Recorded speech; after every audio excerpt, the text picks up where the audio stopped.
समर्थ. स्वागत आहे तुमचं माझ्या नवीन एका व्हिडिओमध्ये. तुम्हाला थंबनेल पाहून तर लक्षात आलंच असेल की व्हिडिओ नेमकं काय विषय आहे आणि कशाबद्दल आहे. तर आता बरेच दिवस झालं मी व्हिडिओ रेग्युलरमध्ये टाकत नाही आहे, कारण मला एवढं काम वगैरे आणि थोडंसं प्रॉब्लेम चालू आहे, त्यामुळं मग मला कंटिन्यूमध्ये व्हिडिओ टाकणं पॉसिबल नाही होते.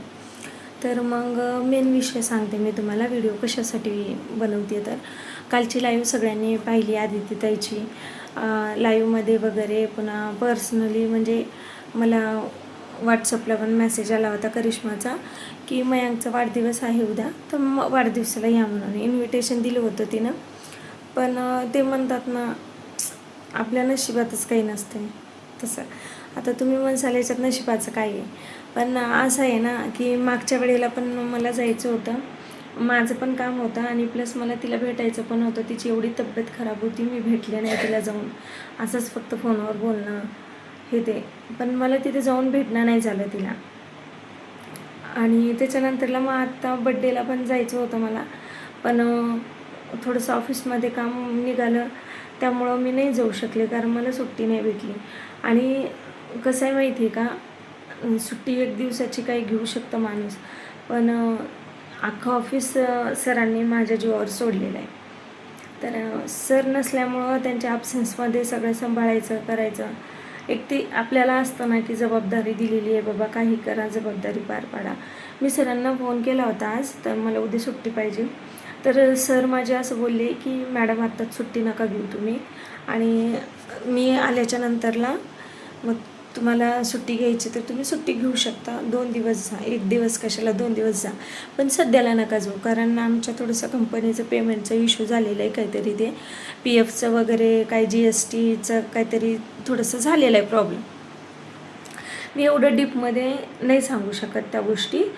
तर त्यामुळं मग सर तिकडे गेलेले, ते सगळं GSTचे वगैरे कामं हे ते करायला. सर तिकडे, ऑफिसला कोणीच नाही आहे ना, ऑफिसला माझ्याशिवाय तिथं कोणी नसते. त्यामुळं मग ऑफिस असं एकदम लॉक करून पण जाता येत नाही.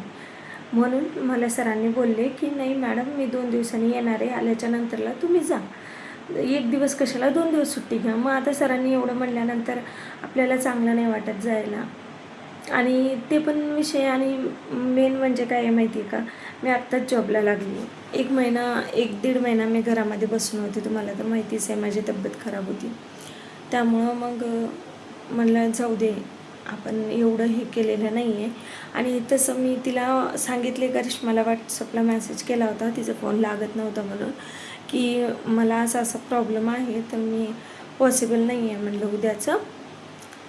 फक्त एवढंच म्हणजे वाईट वाटते मला, तिला मेसेज करताना पण एवढं वाईट वाटत होतं ना की एवढ्या ह्याच्यानं तिनं सांगितलं आपल्याला या म्हणून, आणि आपण त्या टायमाला नाही चाललो, असं म्हणजे वेगळंच थोडंसं वाटते मला. मला माहिती नाही मला काय वाटते, म्हणजे असं मला सांगता नाही येत आहे, बस थोडंसं वाईट वाटते की मी नाही जाऊ शकत आहे. असो, ठीक आहे.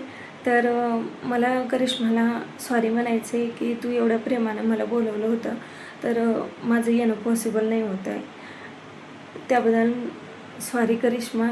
आणि मला माहिती आहे तू समजून घेशील माझं प्रॉब्लेम काय आहे तर.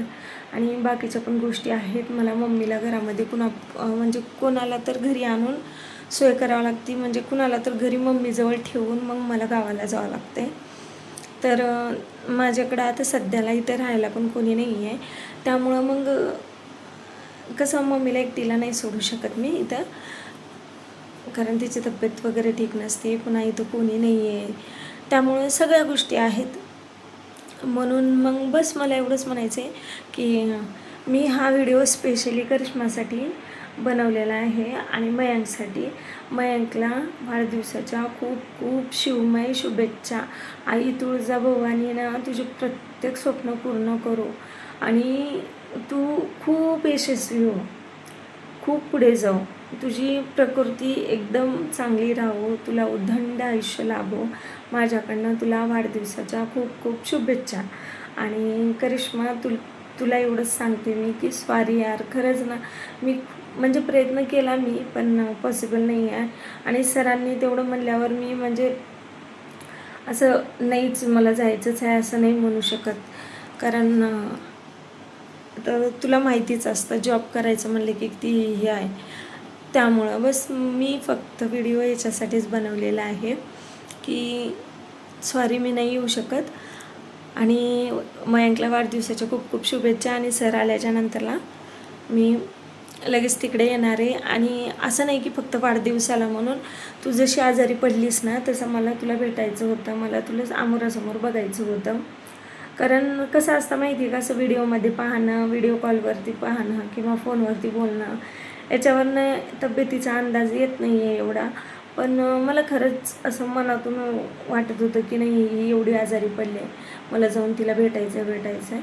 त्यामुळं मग मला एकदा तुला येऊन आमोरासमोर भेटायचंच आहे. आणि आत्ता तो चान्स होता पण तो चान्स माझ्याकडनं तोही मिस झालेला आहे.